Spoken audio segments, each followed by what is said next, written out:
Okay. Hey, it's Jim Halterman. We're here at the Abbey in West Hollywood with Drew Roy to talk about the series finale of Falling Skies. Drew, how are you? Doing pretty well. How about you? I'm doing well. I've seen the episodes. They're really good stuff. Nice. Tell me how it was shooting the last episodes, especially knowing you guys were wrapping up, that it was going to be the end. You know, it was something that from the beginning I always felt like if we could do 5 seasons, that would be quite a feat.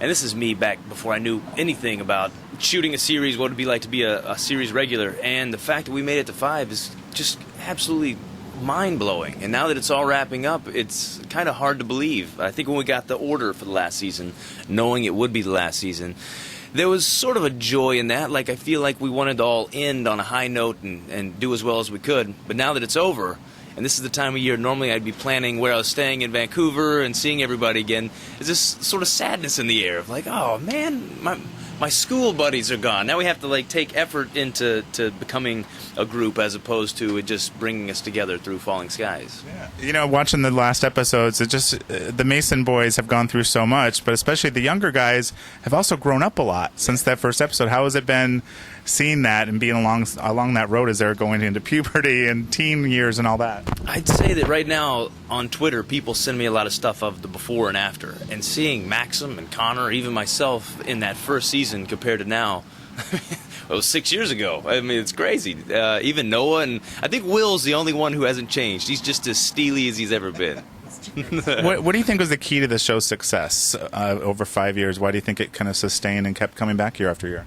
You know, I mean, it was a huge collaborative effort, but I've got to say that Noah really is a fantastic number one. And even when people were tired or possibly even slightly getting lazy, he always was focused on a fantastic final product. And I think he made us all raise the bar to just this much more than what it potentially would have been. And with the different showrunners and Greg Beeman being so dedicated to keeping the vision of the show to what it had been, I think it all just kind of came together. And the Second Mass is just a huge family that I feel like everybody felt like we were all one group, and that you felt like you were a part of that each week when you were tuning in. I feel like there was just this collective nature of it all that hopefully is what brought people back. In the last episode, of course, the stakes are as big as they've ever been. Will lives be lost? Are we going to see some really heavy, serious stuff happen? You know we have to lose some lives. Which ones? That's the real question. I mean, throughout the whole final season, I think most every main cast member was like, hey, you can take me out if you want to. Like, do it in a good way, but I think it'd be kind of cool. So we were all hoping to die, and there are a few that do bite the alien bullet. Yeah, that does happen. Okay, and of course, the fans are kind of waiting for Hal and Maggie to circle back around to each other because they're definitely there. Can you at least just say, are we going to get some resolution with the Hal and Maggie story relationship? Well, there's going to be resolution. Which way will he go? That's the question. I think we all have a feeling of what could happen. But what is that feeling? Could it be Isabella? Could it be Maggie? Could it be nobody?